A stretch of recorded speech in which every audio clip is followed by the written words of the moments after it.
Chapter 11. Darkness. Certainly one of the most difficult problems of our epoch stems from the intricate labyrinth of theories. Undoubtedly, in these times, there is an exorbitant multiplicity of pseudo-esoteric and pseudo-occultist schools here, there, and everywhere. The marketing of souls, books, and theories is frightening. Rare are those who really manage to find the secret path among the many cobwebs of contradictory ideas. Gravest of all is intellectual fascination. There is a tendency to nourish ourselves only intellectually with all that reaches the mind. The vagabonds of the intellect are no longer content with all the subjective literature and the ordinary types of books found in abundance in the bookshelves. Now, to make matters worse, they also stuff themselves to the point of indigestion with cheap pseudo-esotericism and pseudo-occultism that abound everywhere like weeds. The result of all this is a gibberish of confusion and manifest disorientation amongst the villains of the intellect. I constantly receive all sorts of letters and books. Those who send them to me usually inquire about this or that school, this or that book. I confine myself to the following reply: refrain from idle mental curiosity. There is no need for you to be involved in other people's business. Disintegrate the animal ego of curiosity, for the business of other schools is not your concern. Become serious. Know yourself. Study yourself. Observe yourself, etc. Really, the important thing is to know ourselves profoundly in all mental levels. Darkness is unconsciousness. Light is consciousness. We must allow light to penetrate our own darkness. Obviously, light has the power to defeat darkness. Regrettably, people find themselves incarcerated within the fetid, filthy environment of their own minds, worshiping their beloved ego. People do not want to realize that they are not masters of their own lives. Indeed, each person is controlled from within by many other persons. I refer emphatically to the multiplicity of eyes that we carry within. Evidently, each one of these eyes puts in our minds what we must think, in our mouths what we must say, and in our hearts what we must feel, etc. Under such conditions, the human personality is no more than a robot governed by different people, each disputing its superiority and aspiring to supreme control of the major centers of the organic machine. In the name of truth, we solemnly affirm that the poor intellectual animal, mistakenly called human being, though believing himself balanced, lives in a complete psychological imbalance. The intellectual mammal is by no means unilateral, otherwise he would be balanced. Unfortunately, the intellectual animal is multilateral, as has been proven repeatedly. How can the rational humanoid be balanced? In order for perfect equilibrium to exist, we need an awakened consciousness. Only the light of consciousness, directed not from different angles, but fully focused and centered upon ourselves, can put an end to the contrasts, to the psychological contradictions. Only thus can we establish within ourselves the true inner equilibrium.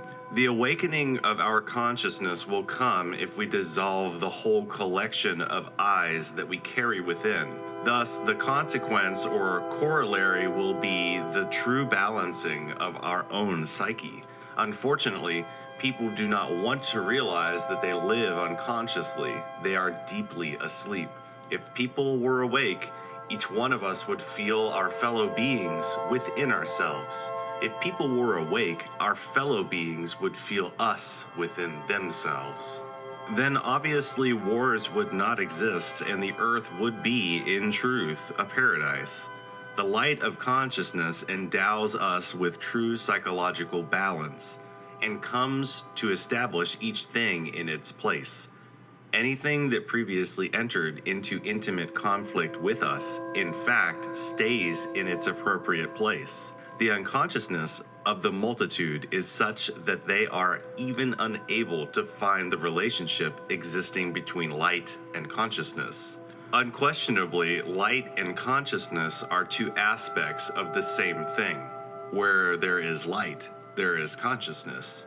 Unconsciousness is darkness, and the latter exists within us. Only through psychological self-observation do we allow light to penetrate within our own darkness. Chapter 12. The Three Minds. Everywhere there are many scoundrels of the intellect lacking positive direction and who are poisoned with loathsome skepticism. Certainly, the repugnant poison of skepticism has infected human minds alarmingly since the 18th century. Before that time, the famous Non-Trabada or Uncubierta island, located off the Spanish coast, was constantly visible and tangible. There is no doubt that such an island is situated in the fourth dimension. Many are the anecdotes related to this mysterious island. After the 18th century, the aforementioned island was lost in eternity. No one knows anything at all about it. In the times of King Arthur and the Knights of the Round Table, elementals of nature were manifest everywhere, deeply penetrating our physical atmosphere. Many are the tales of elves, leprechauns, and fairies which still abound in Green Erin, Ireland. Unfortunately, all these things of innocence, all this beauty from the soul of the earth is no longer perceived by humanity. This is due to the intellectual scoundrels, pedantries, and the animal ego's excessive development. Nowadays, the know-it-all ignoramuses laugh at all these things, rejecting it, though deep down they have not even remotely achieved happiness. If people understood that we have three minds, it would be a very different story. They might even become more interested in these studies. Unfortunately, learned ignoramuses, absorbed as they are in the labyrinth of their own difficult scholarly pursuits, do not even have the time to pay any serious attention to our studies. These hopeless people are self-sufficient. They are conceited with vain intellectualism. They think that they are on the right path, and they do not have even the slightest idea that they are up a blind alley. In the name of truth, we must state that in synthesis we have three minds. The first one we can and must call the sensual mind. The second we shall christen with the name of intermediate mind. The third we shall call the inner mind. Now we are going to study each of these three minds separately and judiciously. Unquestionably, the sensual mind develops its basic concepts via external sensory perceptions. Under these conditions, the sensual mind is terribly crude and materialistic. It cannot accept anything which has not been physically demonstrated. Since the fundamental concepts of the sensual mind are based on external sensory data, undoubtedly it can know nothing about what is real, about the truth, about the mysteries of life and death, about the soul and the spirit, etc. For the rogues of the intellect, totally trapped by their external senses and incarcerated within the basic concepts of the sensual mind, our esoteric studies are lunacy. In the reasoning of the unreasonable, in an insane world, they are right, due to the conditioning by the external sensory world. How could the sensual mind accept what is not sensory? If information from the senses serves as a secret means for all functions of the sensual mind, then it is obvious that the latter generates sensory concepts. The intermediate mind is different. It has no direct knowledge of what is real either. It confines itself to belief, and that is all. Found in the intermediate mind are religious beliefs, unbreakable dogmas, etc. The inner mind is fundamental for the direct experience of the truth. Undoubtedly, the inner mind creates its basic concepts with information contributed by the superlative consciousness of the being. Unquestionably, the consciousness can live and experience reality. Without a doubt, the consciousness knows the truth. To manifest itself, however, the consciousness needs a mediator, an instrument of action. And this in itself is the inner mind. Consciousness knows directly the reality of each natural phenomenon and can manifest it through the inner mind. To open the inner mind would be the appropriate thing to do in order to remove ourselves from the world of doubt and ignorance. This means that only by opening the inner mind will genuine faith be born within the human being. Viewing this question from another angle, we would say that the materialist skepticism is a characteristic peculiar to ignorance. There is no doubt that learned ignoramuses are 100% skeptical. Faith is the direct perception of what is real. It is fundamental wisdom. It is the experience of that which is beyond the body, the affections, and the mind. We must distinguish between faith and belief. Beliefs are found stored in the intermediate mind. Faith is a characteristic of the inner mind. Unfortunately, there is always a general tendency to confuse belief with faith. Although it seems paradoxical, we emphasize the following: those who have true faith do not need to believe. This is because genuine faith is living knowledge, exact cognition, and direct experience. For many centuries, people have confused faith and belief. Now it is very difficult to make them understand that faith is true knowledge and never futile beliefs. The sapient function of the inner mind has as its intimate resource all that formidable data from the wisdom embodied in consciousness. One who has opened the inner mind recalls one's previous existences, knows the mysteries of life and death, not because of what one has or has not read, not because of what someone has or has not said, not because of what one has or has not believed, but because of terribly real and vivid, direct experience. The sensual mind does not like what we are saying here.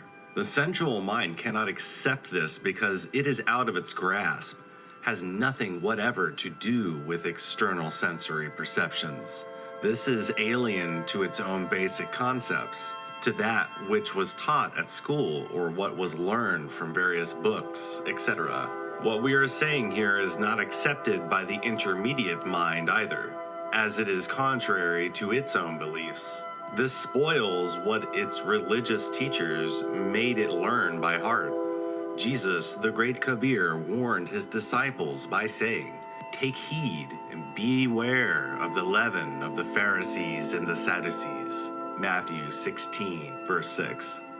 Obviously, with this warning, Jesus the Christ was referring to the doctrines of the materialistic Sadducees and the hypocritical Pharisees. The doctrine of the Sadducees is the sensual mind. It is the doctrine of the five senses.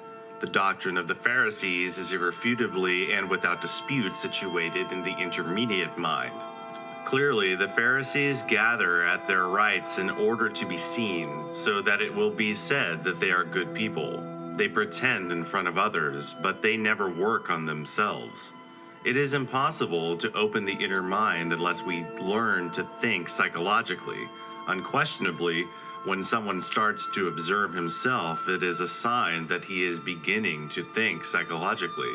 As long as we do not admit the reality of our own psychology and the possibility of changing it fundamentally, we certainly do not feel the necessity for psychological self-observation. When one accepts the doctrine of the many selves and understands the need to eliminate the different egos carried within one's psyche for the purpose of liberating the consciousness, the essence, undoubtedly one initiates, in fact, and by one's own rights, psychological self-observation. Obviously, the elimination of undesirable elements carried in our psyches commences the opening of the inner mind.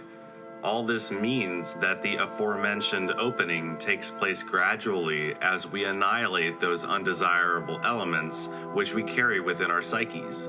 Whosoever has eliminated those undesirable elements 100% from within will also have obviously opened up the inner mind 100%. Such a person will possess absolute faith. Now you will understand the words of Christ when he said, "If ye have faith as a grain of mustard seed, ye shall say unto this mountain, Remove hence to yonder place, and it shall remove, and nothing shall be impossible unto you." Matthew chapter 17, verse 20.